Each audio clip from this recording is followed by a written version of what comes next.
आज के इस एक्सप्लेनर में हम एक बेहद भावुक कहानी पर बात करने वाले हैं। वो रोज गेट पर इंतजार करता रहा। जरा इस दृश्य की कल्पना कीजिए।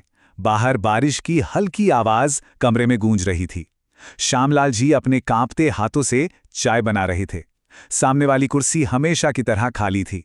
दीवार पर लगी घड़ी की टिक टिक कमरे की खामोशी और उनके अकेलेपन को और भी भारी बना रही थी। फिर उन्होंने अपना पुराना फोन उठाया और स्क्रीन पर फिर वही संदेश, नो न्यू मैसेजेस। आज के इस डिजिटल दौर में जहां हम सब हर पल एक दूसरे से कनेक्टेड रहने का दावा करते हैं, ये खाली स्क्रीन किसी का दिल तोड़ने के लिए काफी है। खैर, हर शाम की तरह वो अपनी कुर्सी लेकर वृद्धाश्रम के गेट के पास जाकर बैठ गए। हर गुजरती गाड़ी की आवाज पर उनकी नजर बस इसी उम्मीद में उठ जाती कि शायद आज आज वो आ गया हो। आइए इसे थोड़ा और गहराई से समझते हैं। गेट के पास बैठे एक और बुजुर्ग ने उनसे पूछा, श्यामलाल जी, आज भी बेटा नहीं आया? इस पर उन्होंने एक हल्की सी मुस्कान के साथ कहा, काम में बहुत व्यस्त होगा, लेकिन एक दिन जरूर आएगा। ये वाक्य दिखाता है कि एक पिता की उम्मीद कितनी गहरी होती है, वो उम्मीद जो कभी हार नहीं मानती। ठीक उसी समय आदरी फाउंडेशन के कुछ वॉलंटियर्स वहां खाना बांटने आए। उनमें से एक लड़का आरव श्यामलाल जी के पास बैठ गया और मासूमियत से पूछा, दादाजी, आप रोज यहां बैठकर किसका इंतजार करते हो? उनकी आंखें बिना पलक झपकाए गेट पर ही टिकी रहीं और जवाब मिला, अपने बेटे का। 5 साल पहले गया था, कहकर गया था जल्दी लौटूंगा। जरा सोचिए, पूरे 5 साल। ये सिर्फ एक नंबर नहीं है, ये उन अनगिनत शामों का बोझ है जो उन्होंने उस गेट को देखते हुए गुजार दी। ये सुनकर आरव बिल्कुल चुप हो गया। अगले दिन जब आरव उनके कमरे की सफाई कर रहा था, तब उसे दराज में दर्जनों ऐसी चिट्ठियां मिलीं जो कभी पोस्ट ही नहीं की गईं। और सबसे दिल तोड़ने वाली बात यह थी कि हर एक चिट्ठी की शुरुआत बिल्कुल एक जैसी थी, प्रिय बेटे। यहीं से हमें उस असली दर्द का अंदाजा होता है जिसे वो दुनिया से छुपाते थे। बाहर से मुस्कुराने वाला इंसान अंदर ही अंदर रोज इन पन्नों पर अपनी तड़प लिख रहा था। आरव उन चिट्ठियों को धीरे धीरे पढ़ने लगा। उनमें लिखा था, यहां ठंड बहुत है बेटा, लेकिन तुम चिंता मत करना, मैं रोज गेट के पास तुम्हारा इंतजार करता हूं, बस एक बार मिलने आ जाना। इन शब्दों में कोई शिकायत या गुस्सा नहीं था, सिर्फ और सिर्फ एक गहरी तड़प थी।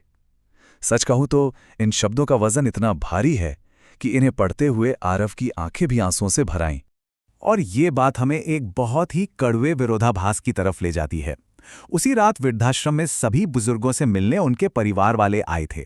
चारों तरफ खुशी का माहौल था, लोग हंस बोल रहे थे। लेकिन श्यामलाल जी, वो अपने सबसे अच्छे और नए कपड़े पहनकर सिर्फ उस खाली गेट को देखते रहे। एक तरफ परिवारों के मिलने की खुशी थी और दूसरी तरफ एक ऐसा दर्द भरा इंतजार जो खत्म होने का नाम ही नहीं ले रहा था। समय गुजरने के साथ ये इंतजार और भी बोझिल होता गया। शाम का समय धीरे धीरे बीतने लगा। फिर रात के 9 बज गए और फिर 10, लेकिन कोई नहीं आया। इस सन्नाटे को महसूस कीजिए। जब आसपास का शोर थम जाता है, तब इंसान के अंदर टूटती हुई उम्मीद की आवाज सबसे ज्यादा तेज गूंजती है। जब रात गहरा गई और वो नहीं आया, तो उन्होंने बहुत ही धीमी आवाज में खुद को एक आखिरी दिलासा दिया। शायद ट्रैफिक में फंस गया होगा। यह सिर्फ एक बहाना नहीं था, बल्कि अपनी टूटती हुई उम्मीद को किसी तरह जिंदा रखने की एक बेबस कोशिश थी। ये वो पल था जहां उनका इंतजार धीरे धीरे एक बेहद कड़वी सच्चाई में बदल रहा था। अगली सुबह आरव नाश्ता लेकर उनके कमरे में पहुंचा, लेकिन आज कमरे में एक अलग ही तरह का सन्नाटा था, एकदम शांत। श्यामलाल जी अपनी कुर्सी पर बिल्कुल शांत बैठे थे। उनके हाथों में बेटे की वही पुरानी तस्वीर थी जिसे उन्होंने बहुत मजबूती से पकड़ रखा था। आज कमरे में घड़ी की वो टिक टिक वाली आवाज भी उन्हें परेशान नहीं कर रही थी। सब कुछ पूरी तरह से शांत हो चुका था। पास ही टेबल पर एक आखिरी चिट्ठी रखी हुई थी। उसमें लिखा था, अगर कभी समय मिले तो मिलने जरूर आना, और अगर मैं ना मिलूं तो समझ लेना मेरा इंतजार खत्म हो गया। ये शब्द सीधा दिल में उतर जाते हैं। बिना किसी शिकायत के उन्होंने बहुत ही शांति से अपने उस लंबे इंतजार का अंत स्वीकार कर लिया था। लेकिन नियति का मजाक तो देखिए, ठीक उसी समय बाहर एक कुरियर वाला आया। पार्सल उनके बेटे की तरफ से था। अंदर एक नया स्वेटर और एक छोटा सा नोट रखा था जिस पे लिखा था, सॉरी डैड, इस साल भी नहीं आ पाऊंगा। ये इस कहानी का सबसे बड़ा विरोधाभास है। बेटा एक स्वेटर भींचकर अपना फर्ज पूरा कर रहा था, जबकि पिता को उस गर्माहट की जरूरत थी जो सिर्फ अपनों के गले लगने से मिलती है।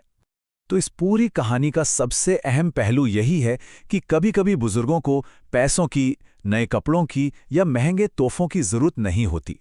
उन्हें सिर्फ किसी अपने के साथ की जरूरत होती है। उन्हें बस थोड़ा सा समय चाहिए, थोड़ी सी बातचीत चाहिए, ताकि उन्हें लगे कि वो आज भी मायने रखते हैं। और यहीं पर आदरे फाउंडेशन जैसी संस्थाओं का काम बहुत जरूरी हो जाता है। ये सिर्फ खाना नहीं बांटते, बल्कि ऐसे ही अकेले रह रहे बुजुर्गों तक प्यार, सहारा और एक तरह का इमोशनल सपोर्ट पहुंचाने का काम कर रहे हैं। ये उनके उस खालीपन को भरने की कोशिश कर रहे हैं जो अपनों ने पीछे छोड़ दिया है।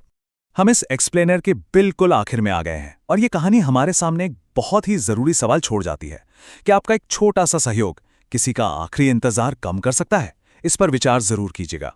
शायद आपका थोड़ा सा समय या महज एक फोन कॉल किसी चेहरे पर मुस्कान ला सके। आज के इस एक्सप्लेनर से जुड़ने के लिए बहुत बहुत धन्यवाद।